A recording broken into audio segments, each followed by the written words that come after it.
Boa tarde, pessoal, ou boa noite já. Doutora Neísa já está se juntando aí a gente. Obrigado pelo tempo aí de cada um que se juntou. Obrigado a Carolina por ter organizado, junto com a Clara, essa sessão aí de hoje. Isso aí foi organizado pelo PTA de Botafogo e nós vamos ter oportunidade de aprender um pouco mais sobre esse nosso lugar de pai e mãe e de interpretadores do que está acontecendo com os nossos filhos, de como é que, a partir dessa interpretação, a gente consegue apoiá-los. Então, por favor, Carolina, a bola é sua. Obrigada, Alexandre. Eu queria agradecer a Neísa, em primeiro lugar, por ter aceito o nosso convite aqui da escola, né, para fazer essa conversa com os pais, que é tão importante, né, em tempos tão importantes, né, o nome da palestra dela, da fala dela, vai ser Convivendo com o Imprevisível e a Incerteza, a Família em Tempos de Pandemia. Queria só lembrar, né, as pessoas que podem fazer perguntas, a Neísa diz que as perguntas são bem-vindas, se a gente colocar naquele quadradinho de questions and answers, podem fazer as perguntas ali durante a fala dela, e aí depois a gente passa para ela. Se alguém fizer uma pergunta que eu posso sinalizá-la, ela pode responder durante a própria fala, não precisa esperar até o final, podem ir ouvindo e fazendo perguntas, é importante também essa troca. Então, Neísa, eu pensei aqui, né, para a gente começar essa conversa, o que me veio foi o texto do Mal-Estar, né, do Freud, o texto que ele escreveu em 1930, onde ele fala desse incômodo, né, que é viver em sociedade.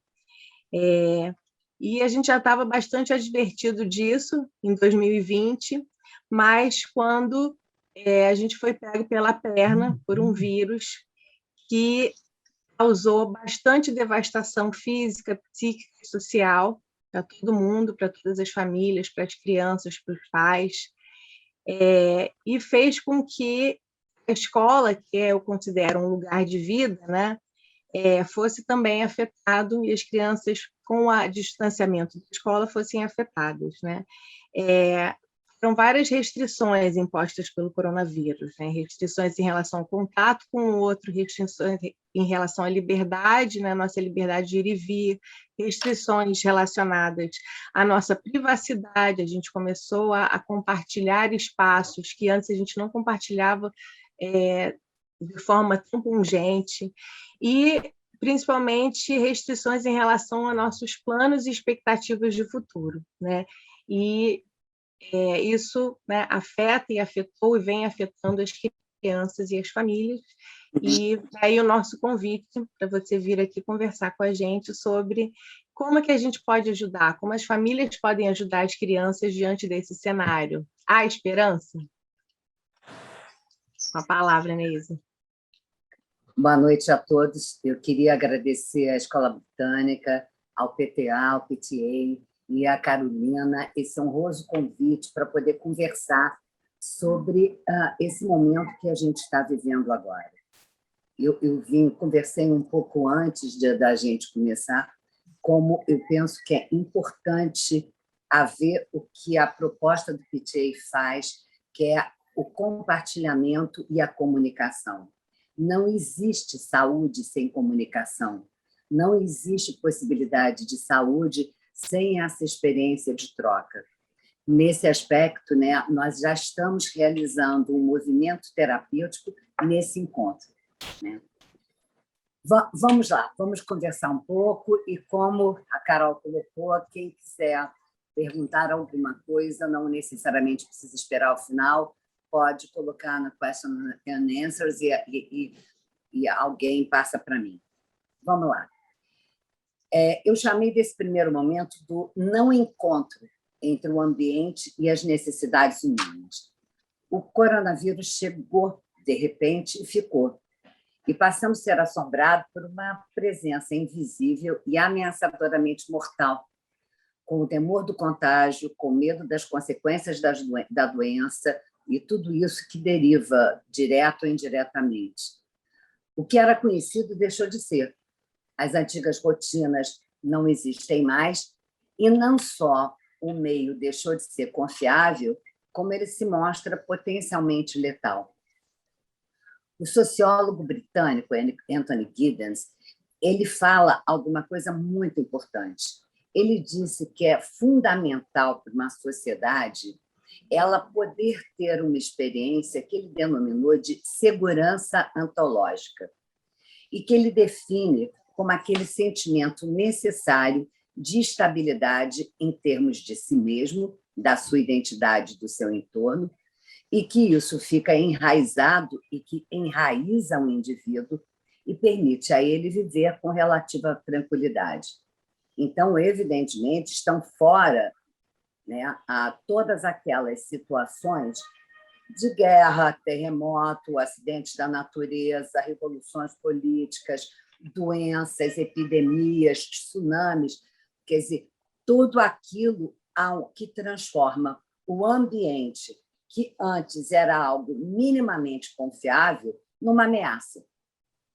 Então, o que é tirado do indivíduo, né, é esse sentimento de segurança que fica intimamente relacionado com a questão da confiança, né, que é a capacidade de você poder acreditar de que algo bom há de vir, né, de você poder ter uma capacidade de esperar, de ter esperança, de aguardar, digamos, num espaço em aberto, o que pode acontecer. Quando essa situação não acontece, ou seja, quando há uma fratura, uma quebra, perda da segurança ontológica, é dito que a gente vive uma experiência traumática. Trauma é uma palavra de origem grega que indica um ato de origem externa que provoca um dano no organismo.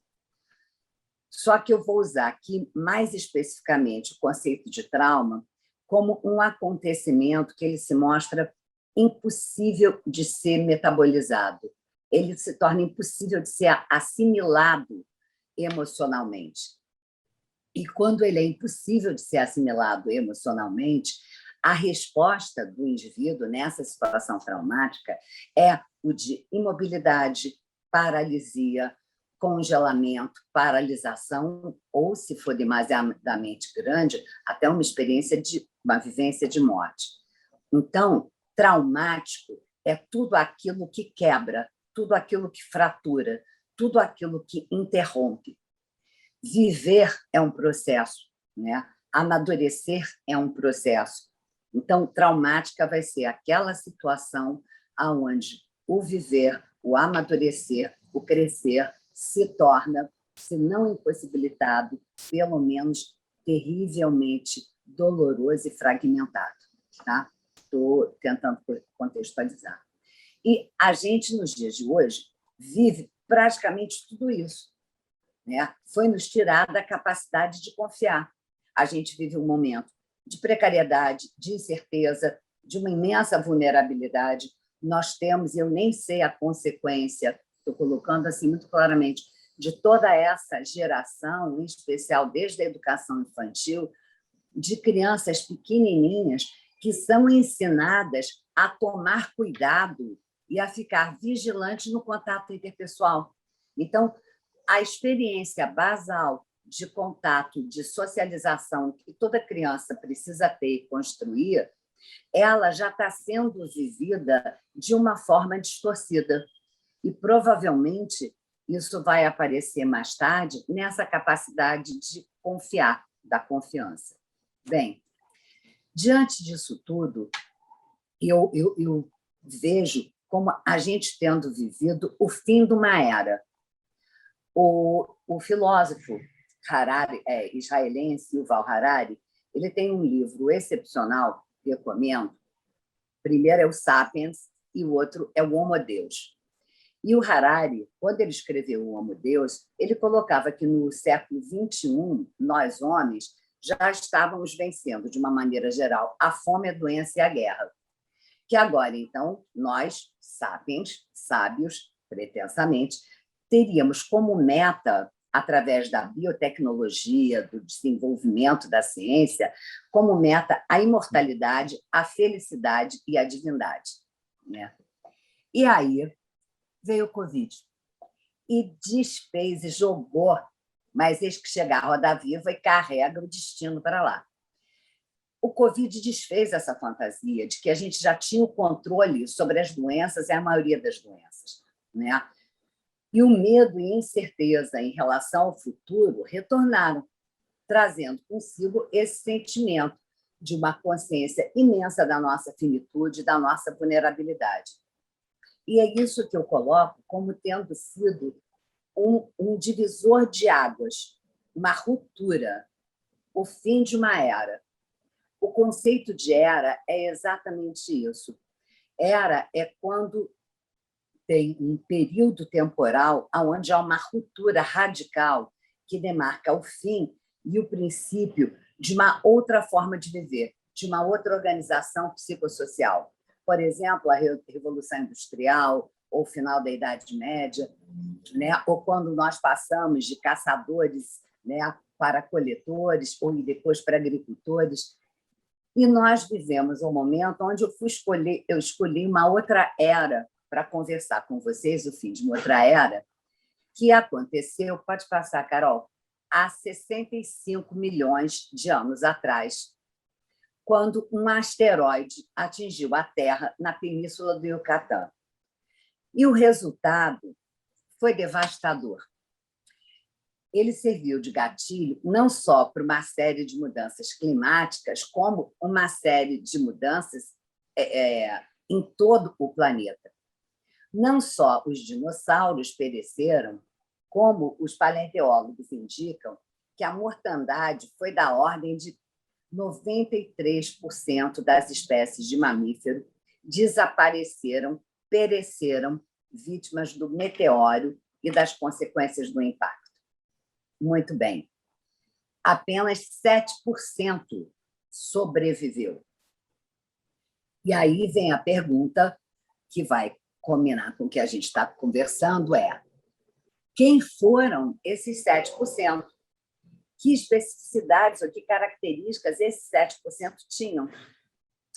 E o cientista mostrou que quanto maior a variabilidade de resposta às novas condições, quanto mais jogo de cintura, quanto mais capacidade adaptativa essas espécies tinham, maior era a possibilidade de sobrevivência delas. Por exemplo, aquelas que viviam no claro, com a escuridão que ficou durante muito tempo, conseguiam se adaptar no escuro. Acabou a folhazinha de baixo, que nem a girafa, e estica o pescoço para comer lá no galho mais alto, né? Então, é essa capacidade adaptativa que o autor, que os cientistas colocam como sendo a possibilidade de sobrevivência quando nós temos uma situação traumática ou uma situação do final de uma era. Já que a gente está no domínio da biologia, né? E como é que a gente pode fazer parte disso? Quem é que a gente quer ser? A gente quer ser dinossauro ou a gente quer ser girafa? Então, como eu não tenho a menor pretensão de ser dinossauro, como minha ideia é ser girafa, eu peguei o domínio da biologia para a gente poder ver o que pode nos ajudar nessa conversa. Na ecologia, nós encontramos duas definições, né, dois conceitos que vão ser muito importantes na nossa conversa. O primeiro é o conceito que eu peguei como contraponto, que é o conceito de resistência.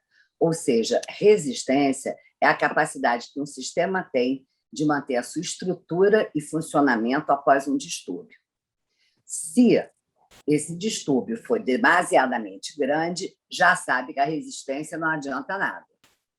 Porém, há um outro conceito, que é o conceito de resiliência. É um conceito derivado da física, que é extremamente interessante para nós. Resiliência é a capacidade de um sistema de absorver perturbações e se reorganizar enquanto sofre essas mudanças, de modo que ele consegue reter essencialmente a mesma função, estrutura, identidade e retroalimentação. O que eu quero dizer é que resiliência é aquela capacidade que a gente tem de continuar a ser continuar a ser quem se é, continuar a ser a si mesmo, sem ser o mesmo. Continuando, né? Então, quem é resiliente consegue se adaptar às mudanças, consegue assimilar as dificuldades. Quem é resiliente consegue reconhecer e absorver os fracassos e ainda é capaz de visualizar e sustentar um para além da situação. Então, quem é resiliente não vê apenas a fratura, mas vê a possibilidade de restauração. Tem uma expressão que eu converso muito com meus pacientes, onde eu coloco que se a gente olha muito para o abismo, essa é uma frase do Nietzsche, o abismo olha para dentro da gente. E quando o abismo nos olha, a gente é tragado por isso. Então, qual é a questão? Eu também não posso não olhar para o abismo, porque eu posso cair nele. Então, como é que eu faço quando eu estou diante do abismo? Eu olho para a borda, né? Eu olho para aquilo que se mantém, eu olho para aquilo que permanece, né? E é importante que a gente tenha esses elementos que servirão de auxílio e sustentação ao longo desse período de intensas perturbações e desequilíbrios. Alguma coisa que me ofereça, né, um ponto de estabilidade. E esse ponto de estabilidade, a gente vai ver, que eu vou estar conversando com vocês, é justamente a nossa capacidade de se comunicar e de se relacionar. A pandemia nos afetou de muitos modos, no modo como a gente vê o mundo, do modo como nós nos relacionamos, no modo como é que nós lidamos com os limites dificílimos entre fantasia e realidade, controlável e incontrolável, o saber e a incerteza. E a perda da confiança, da segurança, como já disse o Giddens lá atrás, né, ele tem severas consequências emocionais, onde eu coloquei apenas algumas aí no slide. Respostas reativas, a raiva, a dificuldade em lidar com a raiva, o isolamento, o encapsulamento. Quando você está numa situação de ameaça, é uma resposta natural você diminuir as áreas de contato. Então, você se recolhe, né? A experiência do dormideira. Não sei se alguns pais conhecem dormideira, aquela plantinha que você toca e ela se retrai. Então, numa situação da perda da confiança, nós funcionamos como a dormideira. Nós diminuímos a nossa área de contato. E quando a gente diminui a nossa área de contato, a gente diminui a troca. Como consequência, a perda da empatia, o aumento dos estados de antagonismo, as blindagens fanáticas. Essa perda de contato também vai provocar a depressão com a diminuição dos investimentos afetivos. E isso também vai provocar um agravamento de estados de sofrimento pré-existentes. A pandemia, ela foi uma caixa de ressonância. Aquilo que estava, ficou, e que já era um trauma, uma perda, uma dificuldade, se amplificou, né? A consequência, muitas vezes, quando a gente escuta, é esse sentimento de perda do sentido de existência, as doenças autoimunes, sintomas como o uso do corpo pela impossibilidade até mesmo de dar conta, de compreender uma experiência emocional, você passa a fazer em vez de pensar. Então, onde tem crianças que se cortam, que não comem, que vomitam, né, que se machucam, são as doenças autoimunes, os sintomas psicossomáticos. A conta é alta. Bem, o que torna tudo isso mais difícil é que nós temos uma característica muito marcante. Nós somos as únicas criaturas do mundo que nós temos consciência da nossa morte e da morte de toda coisa. E também nós temos a incapacidade de tolerar essa consciência durante muito tempo. Eu brinco dizendo que a gente tem um defeito de software. A gente foi dotado da capacidade de se perguntar sobre si e sobre aquilo que nos cerca, mas a gente não foi dotado da capacidade de tolerar a ausência de respostas. A gente acha que tudo tem que ter resposta, e nem tudo tem que ter resposta. Muitas vezes não há resposta para essas perguntas. E nós não nos conformamos e ficamos teimosamente tentando decifrar isso. E quando a gente fica tentando decifrar isso, na grande maioria das vezes, digamos assim, o lugar onde eu vou encontrar as respostas é o lugar da origem, é o lugar do final. Eu vou procurar as respostas nos meus medos, nas minhas inseguranças, no meu sentimento de insuficiência, na minha onipotência. Já que eu não consigo saber de onde vem, eu vou achar que é por minha causa, de alguma forma. E tem essa necessidade pungente em relação, principalmente, aos nossos filhos, que eu acho que é um dos investimentos mais narcísicos, mais caros que alguém pode ter, esse investimento na sua prole, de que a gente tem que saber tudo, a gente tem que controlar tudo, a gente tem que ter a fantasia de que a gente vai dar aos nossos filhos uma infância feliz, uma vida feliz, um sucesso, uma realização, sem se dar conta que a gente acaba, muitas vezes, jogando fora a água do banho e bebendo junto. Porque eu fico num esforço tão grande de fazer por eles que eu digo que, na verdade, que o recado que eu dou para eles é que eles não são capazes. Então, essa consciência das nossas dificuldades ou das nossas angústias, ela é a nossa maior grandeza e o nosso maior sofrimento. É o nosso maior sofrimento quando a gente acha que a gente é capaz de dar conta sozinho. E é a nossa maior grandeza quando a gente descobre que a gente não é capaz de dar conta disso sozinho e que nós precisamos do outro para tal. Muitos pais com quem eu tenho trabalhado têm apresentado preocupações com seus filhos, porque eles têm apresentado sintomas como rebeldia, agressividade, intolerância a regras, ansiedade, labilidade no humor, desânimo. Mas aí até a pergunta, não são sentimentos compartilhados por todos nós? Nós não estamos todos atravessando momentos traumáticos e difíceis? Como é que a gente pode garantir que os nossos filhos sejam felizes e contentes e com uma saúde mental plena, né, cheia de serenidade nos dias de hoje?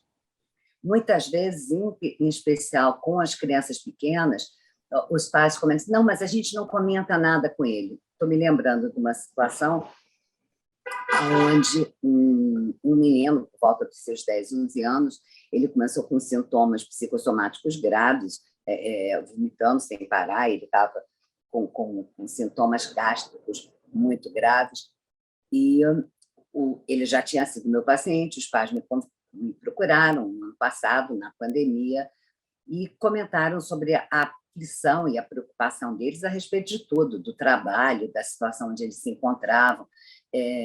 Eles tinham perdido um grande amigo da idade do pai, de Covid, e aí eles comentaram comigo, olha, mas ele não sabe de nada.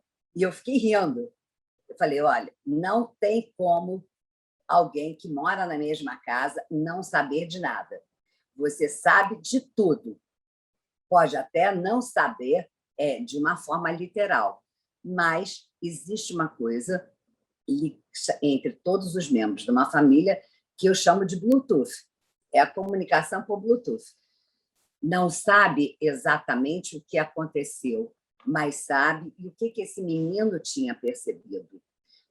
A angústia dos pais, a dor e o sofrimento, e, acima de tudo, uma angústia, uma dor e um sofrimento que estavam silenciados. Todo o trabalho até que nós fizemos foi poder trabalhar os encontros de família, aonde esses pais eles conversaram com os filhos sobre o que estava acontecendo, sobre o que estava se passando. Claro que dentro das possibilidades, dentro de um filtro das possibilidades etárias deles, mas não negando o sentimento e o afeto que estava permeando e que esse menino, né, estava expressando através desse sintoma psicossomático, do vômito, né, incoercível, da náusea, do enjoo, o que estava acontecendo com aquela família, onde toda aquela situação estava muito penosa, vamos dizer assim, estava impossível de engolir aquele sapo, né? Então, alguém precisava vomitar o sapo, e quem vomitou o sapo foi o menino. E aí houve a possibilidade, né, de trazer à tona o sentimento e a possibilidade do compartilhamento da experiência. Então, um grande risco que nós pais ou profissionais do cuidado temos, podemos cair, é nessa armadilha de que a gente precisa acabar com os problemas, eliminar os sintomas. A minha fala com vocês hoje não vai ser uma fala que vai propor a vocês eliminar sintomas ou transformar todo mundo em irmão gêmeo do Dalai Lama. Muito pelo contrário, porque isso é uma falácia e isso é esperar mais do que é possível com a família. O que é importante é a gente poder restaurar aquilo que é vital e nodal para o viver, com tudo que isso implica. E eu vou voltar lá ao início. O que é fundamental é poder restaurar o senso básico de confiança e segurança. Se eu não tenho confiança e segurança no ambiente, na cultura, eu vou encontrar confiança e segurança na minha casa, na minha família, com os vínculos que eu tenho, com as pessoas que eu amo, a quem eu quero bem. Então, lembrando também, para a gente até poder continuar, mas só fechando o que foi falado anteriormente, lembrando do conceito de resiliência, lembrando do dinossauro e da girafa, como é que a gente pode trabalhar nesse momento? Lembrar em ser resiliente e a capacidade adaptativa. E, a partir desse princípio da resiliência, aceitar as transformações e aprender com elas. Bem, uma das coisas que é falada, só para a gente acabar lá o exemplo lá da Península de Yucatán, uma das coisas que foi dito sobre quando o meteoro caiu na Península de Yucatán é que um outro elemento que pôde salvar muitas espécies foi a mobilidade de uma espécie, a capacidade dessa espécie de mudar de lugar.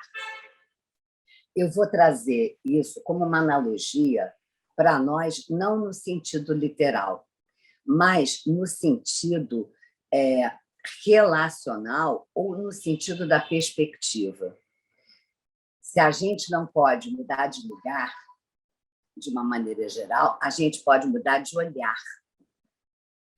Dentro dessa ideia, nós somos da divisão de águas, de uma nova era, de uma nova situação onde ainda hoje, apesar das vacinas, nós não sabemos o que vai acontecer daqui a 6 meses, nós não sabemos o que vai acontecer daqui a 1 ano.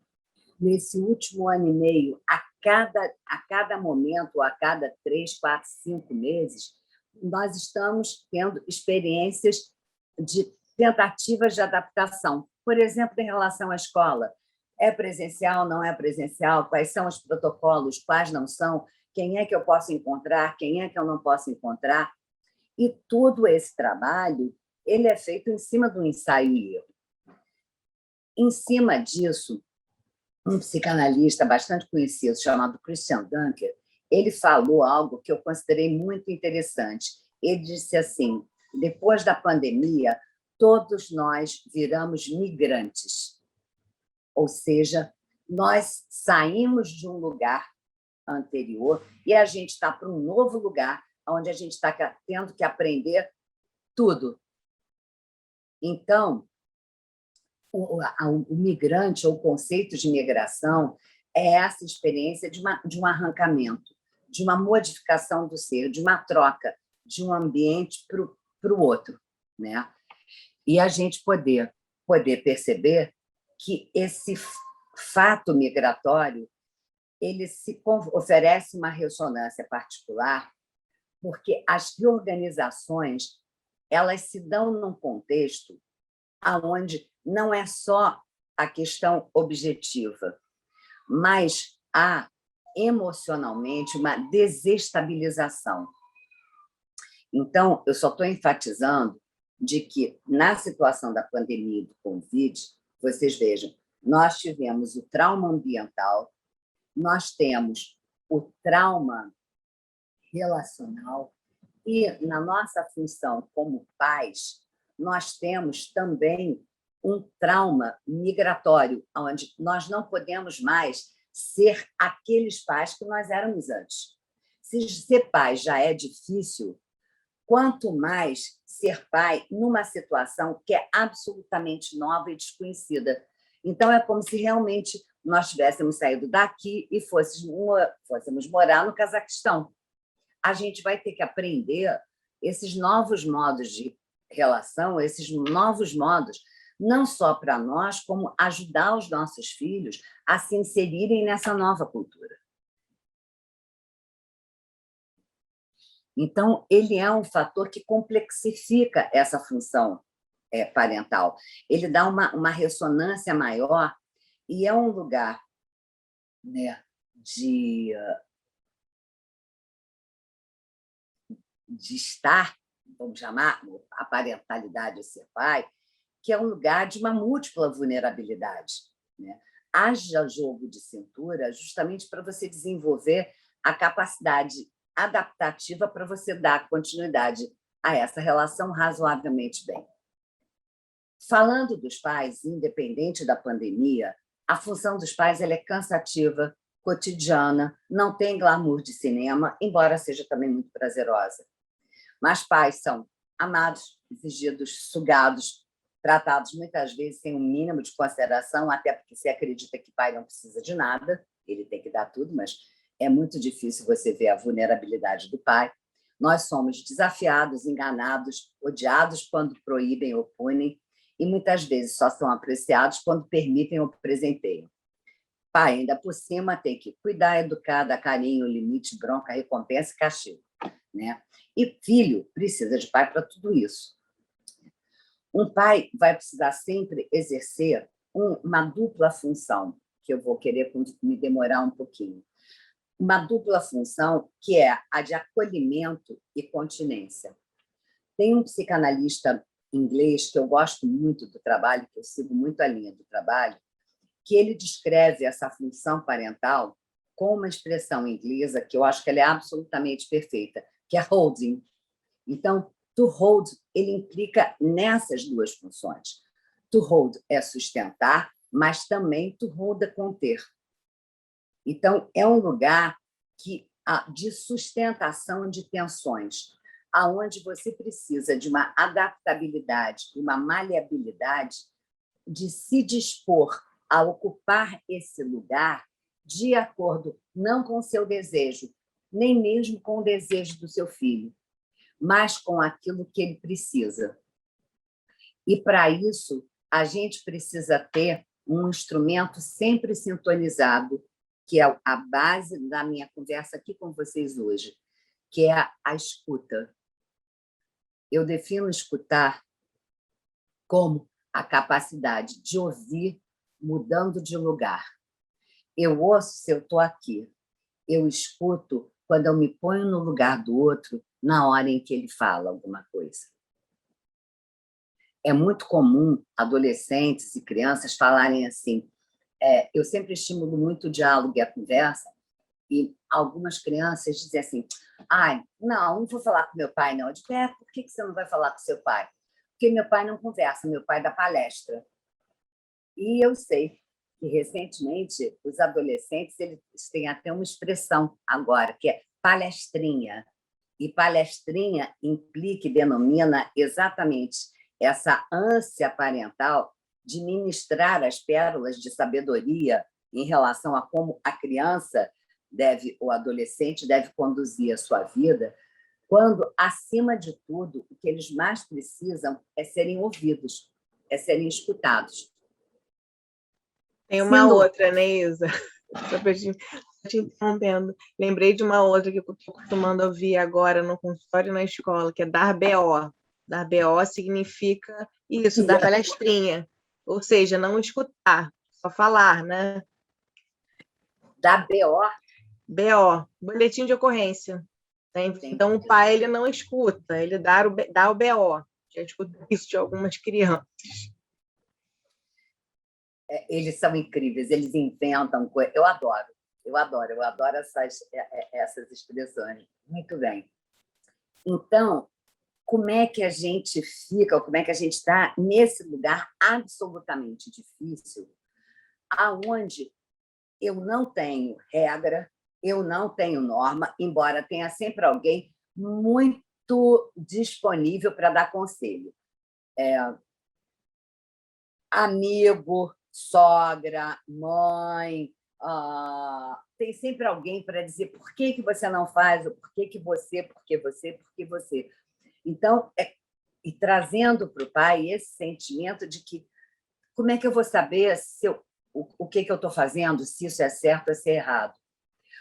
Eu posso até adiantar e tranquilizar a todos que não tem problema nenhum para um filho, pai, errar. Aliás, é uma alegria quando o pai erra. Aliás, quando o pai comete uma falha, ele vê a falha, ele reconhece a falha e se responsabiliza por ela, isso é um alívio. E a experiência transformadora é exatamente nessa possibilidade de poder se defrontar com os seus limites e as suas impossibilidades e converter isso numa outra busca, numa outra procura. Nós não nascemos pais, nós nos tornamos pais. Além da história, deixa eu prestar atenção que eu quero dar tempo para a conversa. Já vou acabar mais uns 5 minutos, tá, Carol? Não nascemos pais, nós nos tornamos pais. Então, além da história pessoal de cada um de nós, além da história que eu construo com o meu parceiro, cada criança ou cada filho que eu tenho transforma o seu pai. E o seu pai transforma o seu filho. Desde bebê, o bebê não é um pedaço de massinha, o bebê é um parceiro ativo nessa interação. E ele vai ser um parceiro na construção de como nós vamos ser pais. E é por isso que é muito perigoso que a gente aprende com um filho, ele não necessariamente se aplica com outro filho. E eu preciso ter essa disponibilidade, né, de aprender, de ouvir o que esse outro filho demanda, que não necessariamente é a demanda do primeiro filho que eu tive. Né? E, então, a grande disponibilidade para a gente não ser pai dinossauro, né? Para a gente não entrar em extinção, é a gente poder manter essa mobilidade de estar no lugar aonde os nossos filhos precisam, essa disponibilidade de ouvir onde é que eles precisam que a gente esteja, mais acolhedores, mais contenedores, não existe nem contenedores, né? Mais continentes, né? Mais firmes, para que a gente possa ser usado por eles na medida das necessidades deles. Bem, um bom trabalho com os pais, então, deve ser aquele trabalho que prescinde de um juízo de valor. A melhor maneira de ser pai? Não. Um bom pai e uma boa mãe é um pai que dá para o gasto. Um bom pai e uma boa mãe é um pai que não quer ser o melhor pai do mundo, é o pai que não quer ser o melhor amigo do mundo, é um pai que sabe que vai ter que aceitar transitar entre a fada boa do leste e a bruxa malvada do oeste, né? Sabendo que há momentos onde ele vai precisar, inclusive, né, suportar a raiva, o ódio e a frustração. Então, ter um filho exige de nós essa capacidade de suportar, sem tomar como insulto ou prova de fracasso, as diferenças entre a criança sonhada e a criança que a gente tem. Na verdade, ser pai, a gente faz um luto duplo. A gente faz um luto pelo filho sonhado, porque eu tenho certeza que todo mundo aqui já viveu isso. Quando eu crescer, eu vou ser assim, assado, cozido, ensopado. Quando eu crescer, a minha relação com o meu filho, claro que vai ser sempre maravilhosa e muito melhor do que a que eu tive com o meu pai. Então, a gente faz um luto duplo. A gente tem que fazer o luto pelo filho que a gente sonhou E o luto pelo filho que a gente sonhou ser. E ficar profundamente aliviado de que, se a gente não é o pai que a gente sonhou ser, felizmente, a gente está muito longe de ser o pai que a gente tem medo de ser. E que ser esse pai que dá para o gasto, né, é um alívio, porque liberta você e o seu filho do ISO 9002, liberta a todos dessa necessidade de ser perfeito e de se mostrar perfeito. À medida em que um pai conquista essa capacidade de compreender e tolerar as próprias imperfeições, as próprias dificuldades, sem imputá-las a terceiros, ele vai estar dando ao seu filho o maior ganho que essa criança pode ter, que é poder ser quem ele é. E isso não tem preço, né? Então, a grande maioria dos pais ela é suficientemente boa para criar e cuidar dos próprios filhos, embora muitos pais duvidem disso. Mas eu garanto a vocês, a maioria esmagadora é muito bom pai. Tem muitos medos, tem muitas dúvidas, mas é absolutamente capaz de ser um bom pai. Contemporaneamente, muitos pais, ao contrário, não sofrem de falta, eles sofrem de excesso. Excesso de recompensa, excesso de ansiedade, excesso de preocupação, excesso de tolerância. Então, eu gosto de brincar que é muito bom ter pais que sejam falhos. Perfeição, gente, é letal. Todo filho quer ser melhor que o pai. Então, é uma alegria você dar. Na verdade, quando você comete um erro, você fica feliz, você está dando para o seu filho um presente maravilhoso. Você está permitindo que ele possa ser melhor que você nisso no futuro, né? Então, ele que tome a sua dificuldade como um presente maravilhoso. Está vendo? Sou uma droga nisso, você vai poder ser muito melhor que eu, né? E vida que segue, né? Justamente nesse momento onde a qualidade das nossas relações está limitada e compreendida, onde a gente ainda tem uma série de restrições sociais, é muito importante que a gente retome a consciência desse valor fundamental que é a nossa capacidade de conexão, né? Humanos são seres relacionais. Nós não somos capazes de nos constituir como indivíduos sem a presença de um outro, que vai me dizer: eu te reconheço, você é, né? Então, nas circunstâncias atuais, mais do que psicoterapia ou conselhos, o que é importante é que a gente perceba que o que eles precisam oferecer é a presença e escuta, né? O resto vai sendo construído. Alguns parâmetros para serem pensados ou discutidos adiante. Passa para os parâmetros, Carol, por favor. Pode passar, pode passar. Pode passar. Pode passar. Aqui. Volta o anterior, por favor. O antes. Isso. Reassegurem a seus filhos que vocês estão lá. E que, independente, é o anterior, Carol, e que, independente do que aconteça, vocês vão estar juntos, né? Mesmo que isso demore. Então, a função do pai é ser guardião do futuro.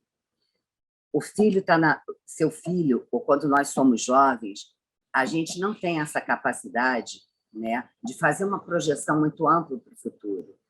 Eu vivo muito no aqui e no agora. Então, a função do pai é ser capaz de dar ao filho aquilo que ele não consegue ver, que é essa perspectiva de futuro. É você poder dizer assim: vai passar, respira, tudo vai ter um day after. Quando eu era garota na minha casa, era muito comum na minha família falar assim: até casar passa. E essa expressão, eu acho que ilustra muito bem essa segurança que o adulto oferece para o jovem e para a criança quando ela se vê no temor de que ela está na beira do abismo e que tudo vai desaparecer. E tem alguém que diz assim: não, olha, tem um caminho adiante. Depois dessa curva tem mais caminho, não fica assustado, não. dar limites, mas também dar reconhecimento, né? É muito bom que eu tenha alguém que me dê um parâmetro, né, de que eu posso desejar as coisas mais absurdas, que eu posso querer chutar o balde, mas eu sei que ele vai estar lá me protegendo de mim. Então, para você poder experimentar bem os impulsos, uma criança, ou em especial um adolescente, é muito importante que ele saiba que tem alguém que é a rede na janela, que é o cinto de segurança, que é aquele que vai saber que não vai deixar, né? Bem, a convivência intensa torna as pessoas mais reativas. Então, os desafios e os confrontos que um adolescente faz não podem e não devem ser tomados como uma coisa pessoal. Eu sugiro que vocês vejam como uma coisa funcional, né? Então, o objetivo é o desafio ou o ataque, ele tem a função maior de garantir que o outro vai estar sendo protegido. Digamos, quando você quer fazer uma escalada e você coloca um cravo na parede ou você coloca uma corda, o que aquele que escala faz? Ele puxa a corda, ele dá uns trancos para garantir de que a corda vai ser suficiente para sustentá-lo. Então, todos esses desafios, em especial os desafios adolescentes, quando eles são feitos, justamente, não é porque você está sendo ruim, é porque eu quero testar alguma coisa, mas para eu ter a liberdade de experimentar o que eu posso vir a ser, eu preciso ter a segurança de que você é minha rede na janela, né? Responder às perguntas de um modo simples, mas verdadeiro. Resumindo, não mente, né? Falar dos riscos, mas falar das alternativas. E manter sempre a escuta e essa rede de contato.